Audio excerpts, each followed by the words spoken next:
Look at how easy that was. Black people did not build America, and they do not deserve reparations. Thank you. It never fails. Black people can be somewhere minding their own black-ass business, and some Neanderthalic, narcissistic, nauseating, nondescript, nefarious numbnut escapee from the Caucasus Mountains by way of ne'er-do-well will come along and try to bother our peace.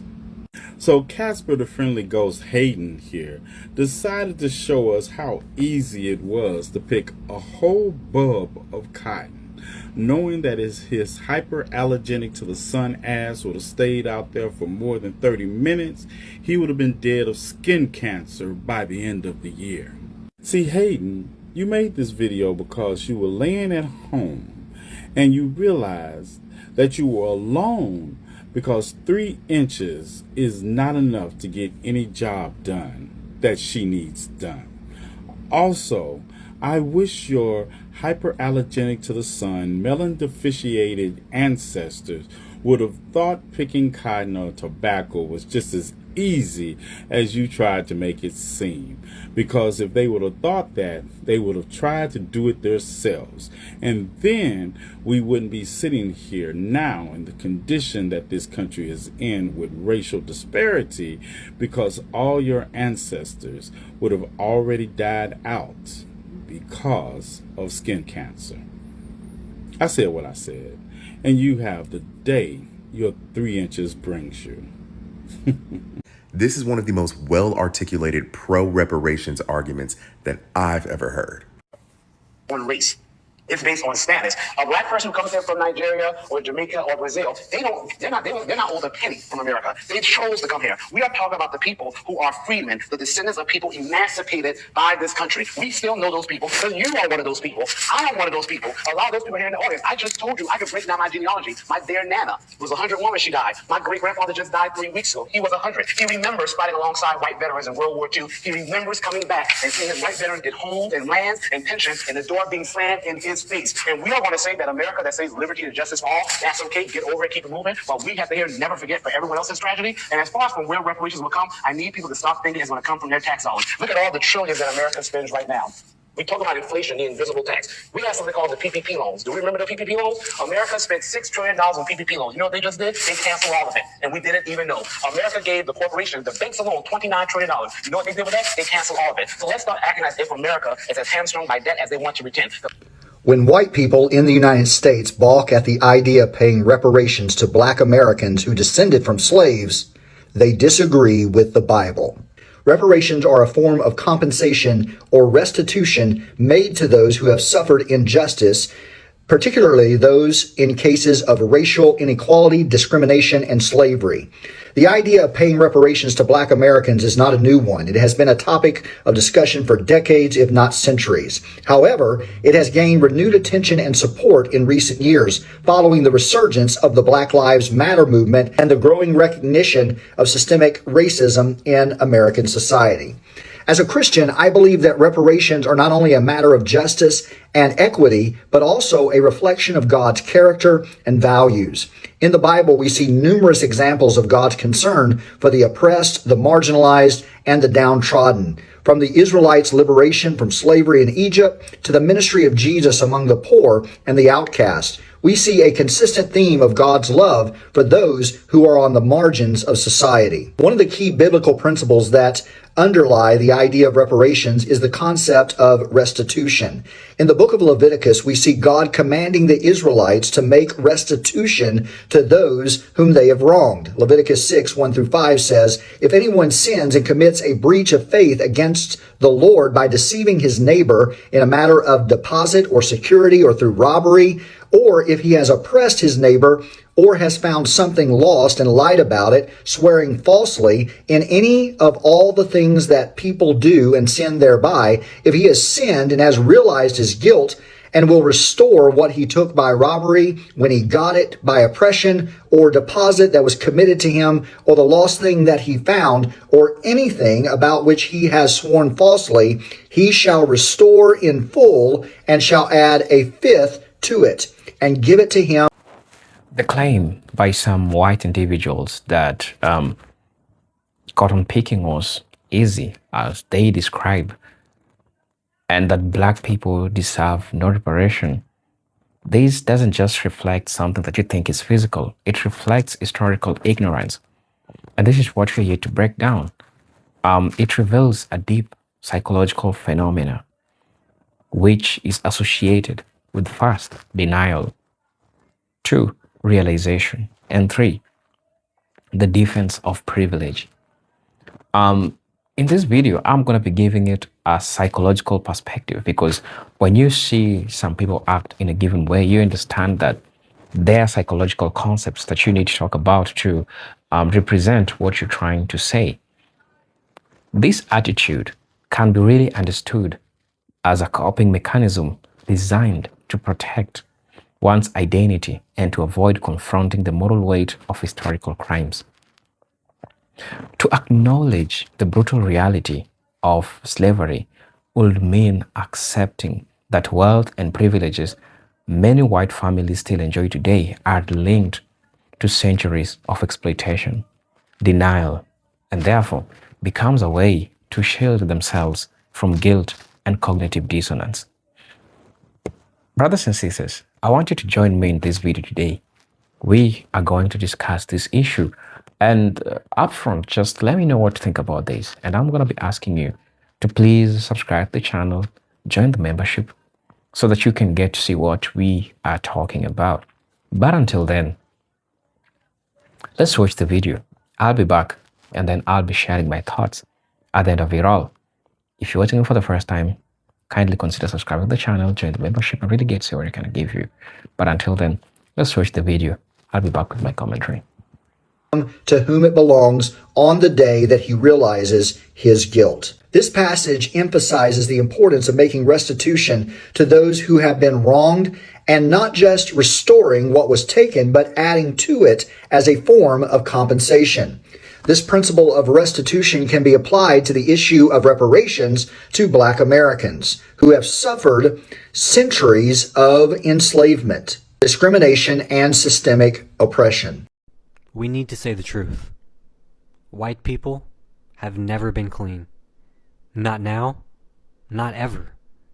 The entire history of Europe is a story of people refusing to wash their asses while looking down on everyone else. Let's start with the ancestors you worship so much, medieval and early modern Europeans. People so filthy they were literally scared of water. They believed that bathing opened the pores and let in disease, so instead of washing, they simply wiped themselves down with dry rags and perfume. Imagine thinking water is bad for you while living in streets filled with feces and piss.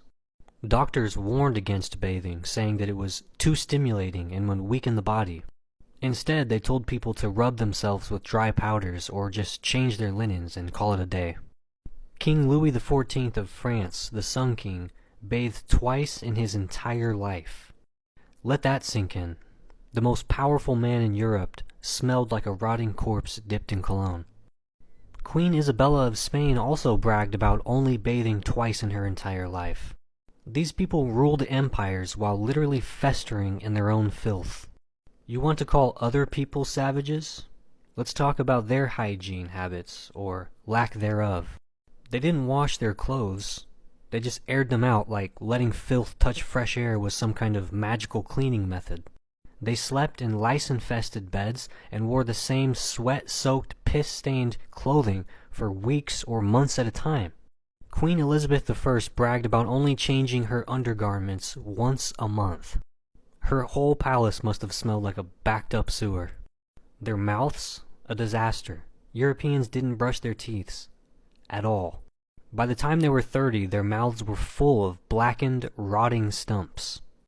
King James I of England's breath was so bad, people would write him letters telling him how unbearable it was to be near him. Meanwhile, at the exact same time, indigenous Americans, Africans, and Asians were bathing daily, cleaning their teeth with herbs, and wearing fresh clothes. But Europeans pulled up smelling like roadkill and still had the audacity to call everyone else dirty. Let's talk about the cities you love to glorify: Paris, London, and Rome. These places were open cesspools. People threw their shit and piss into the streets because they didn't have proper sewage systems. London's Thames River was literally so full of human waste that it became toxic. In 1858, the Parliament had to shut down because of the stench, called the Great Stink, was so unbearable. Paris, just as bad. The streets were covered with garbage, excrement, and dead animals. It was so bad that the air itself was dangerous to breathe. Meanwhile, at the exact same time, the Aztecs had running water, street cleaners, and aqueducts bringing fresh water into the city. So tell me again, who are the real savages? But let's not pretend this filth is just in the past. White people are still dirty today. You have to be convinced to wash your legs in the shower. Doctors are telling you to wash your damn feet because so many of you think that you can just let the water trickle down and that's enough. The 2020s exposed how many white celebrities don't bathe daily. Ashton Kutcher, Kristen Bell, Jake Gyllenhaal, all proudly claiming they don't shower unless they see dirt. White parents are still proudly saying that they only bathe their kids when they start to smell. Imagine raising the next generation of walking biohazards. You normalized wearing outside clothes to bed, spreading whatever germs you caught from the outside world directly onto your sheets. You go to bed without washing your hands, your face, or brushing your teeth, and wonder why your skin looks like a medieval battlefield. Meanwhile, Black, Latino, Asian, and indigenous cultures have always prioritized hygiene. Africans were using shea butters, scented oils, and natural soaps before Europeans even knew what soap was. Indigenous Americans bathed in rivers daily using herbal cleansers. South Asian and Middle Eastern cultures developed some of the earliest bathhouses, perfumes, and skincare regimens. Latinos are known for showering twice a day and keeping their homes spotless. And yet, white people still have the nerve to act like they invented civilization. The reality? You have never been clean. Your ancestors weren't clean. Your great-grandparents weren't clean. Your hygiene habits, questionable at best. Cope. I don't support reparations, and here's why. First, who would qualify? None of us today were ever slaves. None of us today were ever slave owners. There is no fair way, no realistic way of really trying to determine who would get what. Foundational Black Americans are the ones owed reparations, and we're owed reparations from the federal government. The federal government owes the descendants of the slaves who built this country reparations. The descendants are easy to find. You can easily figure out who we are, and America has already paid descendants of other communities that they've aggrieved reparations. So this is not a new concept. The whole, well, nobody is a slave owner today. Well, the wealth from slavery still exists today, and the American government needs to repay their descendants, the descendants of the ones that they enslaved. It's very simple. The Negro does not need a home. He can sleep under a tree. Well, not only is this absolutely fictitious, but he forgot to mention the fact that brick and concrete trees, known to most people as houses, are costing thousands, millions of dollars of the white taxpayers' money annually. What did you say? I didn't get the point. You said what houses? Well, you see, this journalist said that Dr. Yes, Milan... I got that point. You say what houses costing the government millions of dollars? What houses? Concrete and brick and cement houses for the Bantu peoples. But these are the Bantus that are working for you in the factories. How did you get the money? They got the money, they mined the gold, got the gold, and you sold the gold outside. You got the money and you say the money is yours. Of course you can't it is. do that's a contradiction, Look, please. We came along. We bought the machinery. We developed the mines. From where did you get the machinery from the mines in Johannesburg? Do you own the mines? No, we got our machinery. We got our machinery from Great Britain. From the money that was what was got with the diamonds and how did you get the diamonds out of the ground? No native labor there. How did you get the diamonds out of the ground? They weren't dug out of the ground. They were alluvial diamonds. No native labor there, my boy. What do the natives do? You know what, Suzanne? At one point you must get right down to the crux of the matter. Is that in this country, the Africans are really the backbone of your economy. And it is one of that cases where you get this question of man's inhumanity to man. And every day you come here to complain about misrepresentation in the American press. In the actual matter of fact, the American press is giving a fairly good view of the whole situation because they have a color problem themselves. Have you been to South Africa? I wouldn't even pay a penny to go there. Well, then, how can you talk? How can you talk? Because I have the facts, people who come in there, get every people, no means of living. How can I go there? I want a house, I want a home, I want position in society. Well, look, they're getting it. They're getting exactly what they want. White racism created these black ghettos, as we said it then, and it's white racism which sustains them. We're not talking about whether one white person hates black people. We're talking about a system where you live in an all-white neighborhood. You go into a building, an office, where all you see is white people, and you don't think anything's strange about that. That's what we're talking about. And we thought that was important for young black people particularly. You're not crazy. There is systemic racism in this country. The following is a list of things you could have given black Americans instead of being performative. Giving us Juneteenth as a federal holiday, which, by the way, we didn't want, we didn't ask for, and we have been celebrating Juneteenth for centuries without your permission and without your knowledge. In no particular order, black Americans want the following: economic reparations, direct cash payments, tax relief, debt cancellation, guaranteed basic income, land grants, return of stolen land, housing justice, free or subsidized home ownership programs, mass investment in black neighborhoods, reparative redlining reversal programs, federal protections against gentrification and displacement, justice reform, legal protection, abolishment of qualified immunity for police, restorative justice programs, mass expungement for nonviolent drug charges, federal protections from police brutality and over-policing, reparations for families impacted by mass incarceration, education equity, free college tuition, heavily funded public schools transformation in majority black districts, mandatory black history curriculum in all United States schools, federal support for culturally affirming education and black teachers, fair and equitable pay and living wages for those teachers, health and wellness, universal health care, access for black Americans, federal investment in black maternal and mental health care, erasure of medical debt, funding for trauma healing centers and black-led wellness clinics, real political power, real representation, voting protections and automatic registration for black Americans, end voter suppression laws, end voter suppression laws, end voter suppression laws, permanent legal protections for protest and civil rights organizing, support for black political candidates and community leaders. Making Juneteenth a federal holiday when we were already celebrating it was performative and a way for you to try to shut us up. We want real freedom. We want our justice. We want you to cut the check. Happy Juneteenth. Another biblical principle that supports the idea of reparations is the concept of Jubilee. In Leviticus 25, God commands the Israelites to observe a Jubilee every 50th year, during which all debts are forgiven, all slaves to be set free, and all property to be returned to its original owners.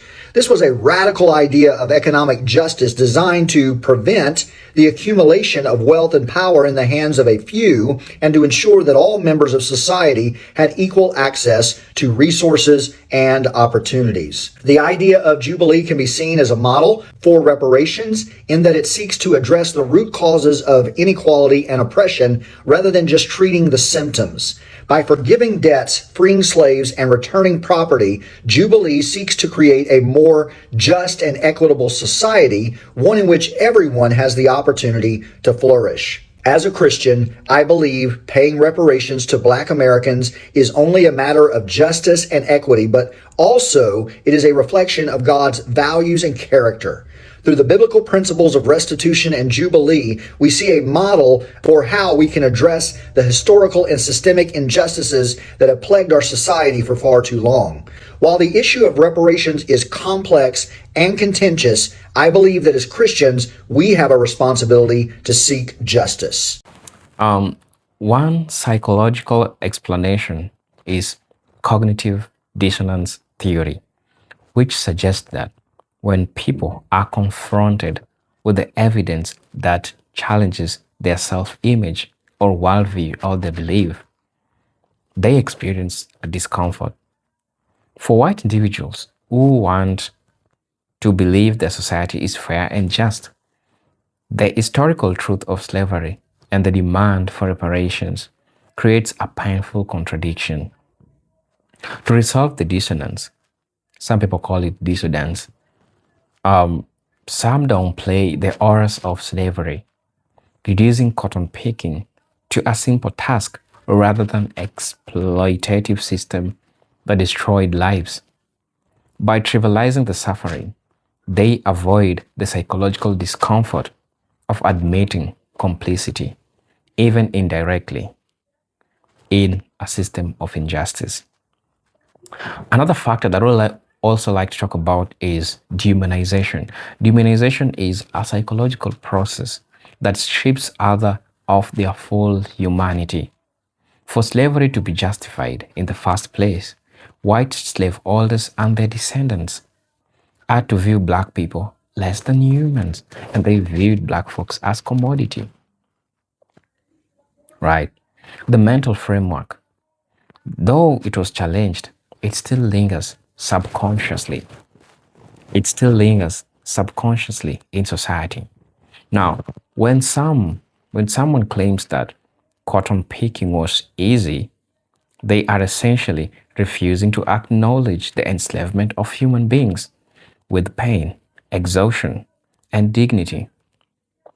This denial of humanity makes it easier for them to dismiss reparation. Because if the suffering wasn't real, then there is no necessity for compensation. That's according to how they think or how they view all these issues. Also, the phenomenon can also be explained through just world bias. Yes, and this is the tendency of people to believe that the world is inherently fair and that individuals get what they deserve. White people who hold this view often reinterpret slavery not just as a brutal injustice, but as a just way things were, or even as an arrangement where black people supposedly benefited from discipline or work. By framing it this way, they're maintaining the illusion of a fair world, avoids the need to address the ongoing economic and social disparities that stems from slavery.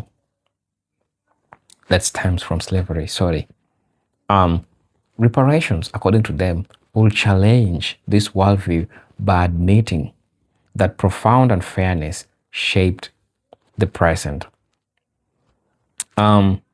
There's also a dimension of projection and defensiveness as also a phenomenon or a concept that I want to talk about. There's a concept of projection and defensiveness at work. For some white individuals, acknowledging slavery's brutality and the legitimacy of reparations feels like a personal attack on their identity and history. Instead of accepting this, they project weakness onto black people, suggesting that complaints about slavery or its legacy are exaggerated. By reframing black suffering as laziness or whining, they defend themselves from uncomfortable truth that their privileges have unjust roots. This is a defensive mechanism to preserve self-esteem and group identity. Also, from trauma psychological perspective, it's called intergenerational trauma, and it explains why reparations are justified. But denial of this trauma also a psychological angle. Black families passed down scars of slavery in form of economic disadvantage, systemic exclusion, and emotional wounds. White families, on the other hand, inherited generational advantages and, in many cases, a cultural silence around the crimes that created those advantages. The silence breeds ignorance, and when confronted with black demands for reparations, some white double down on dismissive because acknowledging trauma threatens to unravel their own inherited narrative of innocence. And also the claim also ties to what is called social dominance orientation. Yes, and this is a psychological framework describing how some group maintain belief systems that justifies hierarchy. Yes, for some white people who subconsciously believe their group should remain at the top of society, acknowledging the brutality of cotton picking or supporting reparations feels like a threat to their dominance. And now, by minimizing slavery's hardship, they reinforce the idea that racial hierarchy is natural and does not require correction. This serves to stabilize their sense of superiority and suppress calls for justice, right? We also see the influence of cultural memory and selective forgetting. White societies in the United States have long sanitized the history of slavery, portraying plantation as a benign or even romantic in popular culture.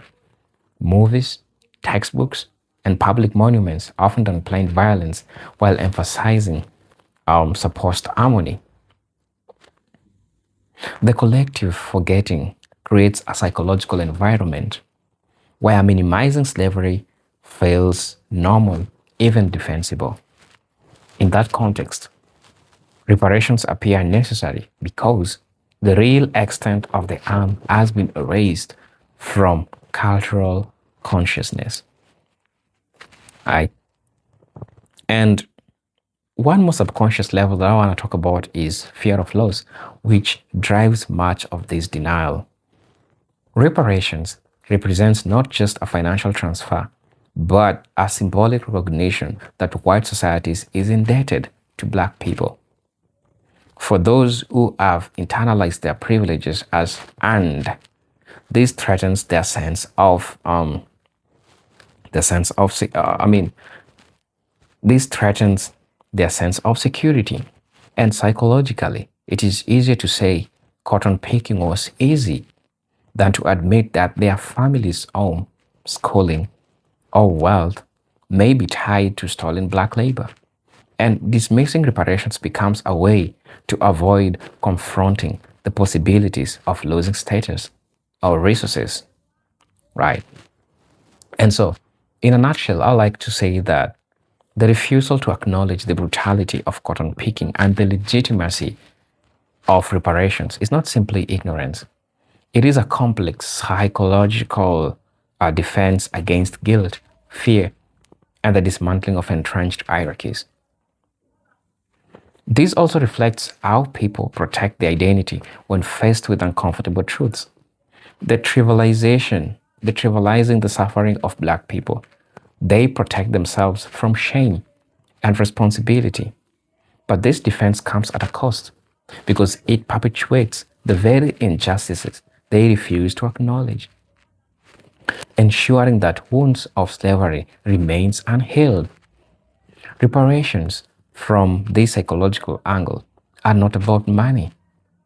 They're about forcing a confrontation with reality, dismantling denial, and beginning to process the collective healing. That's how we create a society that recognizes the pain of the other group of people. I really want to know your stance in regards to this because, as you know, I'm your host and presenter Generic Stories. I'd like to know your take in regards to this. But until then, I'm hoping to see you on my next video. As you usually know, I'm okay from wherever I'm from. But until then, peace, love, and harmony. Salute.